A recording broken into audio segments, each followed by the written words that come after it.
मात्र 99 रुपए में करें प्रतियोगी परीक्षाओं की तैयारी। डाउनलोड करें मुकेश पंचोली ऑफिशियल ऐप और पाएं सुनहरे भविष्य की गारंटी।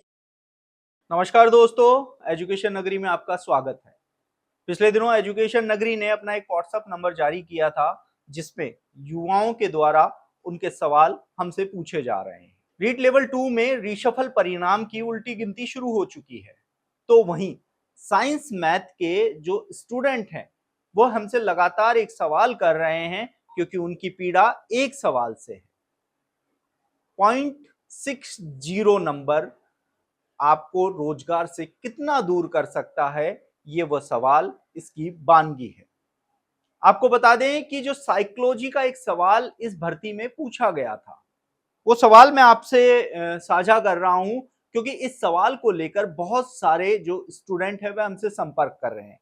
139वें नंबर का ये सवाल था जिसमें पूछा गया है कि एक अध्यापक ने कक्षा में पढ़ाया है कि हाउस का बहुवचन हाउसेस, तो इसी अधिगम से विद्यार्थी ने माउस का बहुवचन माउसेस कर दिया। यह उदाहरण किस प्रकार के अधिगम स्थानांतरण का उदाहरण है? देखिए, पहला इसका उत्तर है धनात्मक स्थानांतरण, दूसरा ऋणात्मक स्थानांतरण, तीसरा द्विपार्श्विक स्थानांतरण और चौथा शून्य स्थानांतरण।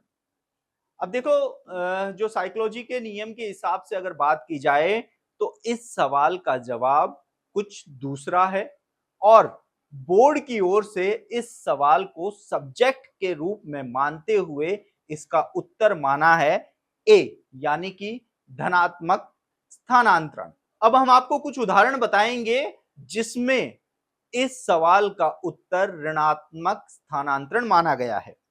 संस्कृत शिक्षा विभाग की वरिष्ठ अध्यापक जो परीक्षा हुई थी 17 फरवरी 2019, सवाल नंबर 83, पेज नंबर 30, इस सवाल का उत्तर माना गया है ऋणात्मक स्थानांतरण। इसी के साथ अगर बात करें STET एग्जाम 2020 में पीजीटी साइकोलॉजी की, तो यहां पर यह प्रश्न संख्या थी 22 और पेज नंबर था 9। इसमें भी अगर बात की जाए तो इस सवाल का उत्तर माना गया है ऋणात्मक स्थानांतरण। किताब का भी कुछ जो डाटा है वह हम आपको बताते हैं कि किस तरीके से जो बुक है, बुक के अंदर क्या कुछ कहा गया है वो भी हम आपको बताते हैं। साइकोलॉजी की जो शिक्षा मनोविज्ञान भारतीय एवं पाश्चात्य दृष्टि जो बुक है उसकी अगर बात की जाए तो इसके चैप्टर में यह कहा गया है निदेशात्मक या ऋणात्मक स्थानांतरण का जो पैराग्राफ है उसमें इस सवाल को शामिल किया गया है। इसका उत्तर ऋणात्मक स्थानांतरण माना गया है। बोर्ड ने इसका जो उत्तर है वह धनात्मक माना है, जबकि किताबों के प्रूफ ये कह रहे हैं कि इसका उत्तर ऋणात्मक स्थानांतरण है। अब कुल मिलाकर यहां पर बात की जाए कि लगभग 5000 पदों पर साइंस और मैथ में रीट लेवल 2 की परीक्षा का आयोजन हुआ था और इस एक सवाल यानी कि 0.60 नंबर से लगभग 400 अभ्यर्थी नौकरी से बाहर हो गए, यानी कि उनको नियुक्तियां नहीं मिल पाई और जिन्होंने धनात्मक स्थानांतरण उत्तर दिया था वह 1 साल से नौकरी कर रहे हैं।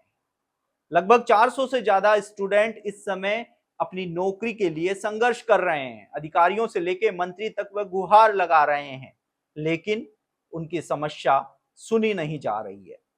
बोर्ड ने अपनी मर्जी से इसका धनात्मक स्थानांतरण उत्तर तो कर दिया है, लेकिन उन युवाओं की क्या गलती है जिन्होंने किताबों के आधार पर इसका उत्तर ऋणात्मक स्थानांतरण दिया है। ऐसे में अब इन युवाओं ने एजुकेशन नगरी से गुहार लगाई है कि हम उनके मुद्दे को उठाएं और आज एजुकेशन नगरी के प्लेटफॉर्म से ये तमाम वो सबूत हैं जो हमने रखे हैं कि किस तरीके से साइकोलॉजी की पुस्तकों में इसका उत्तर ऋणात्मक स्थानांतरण है।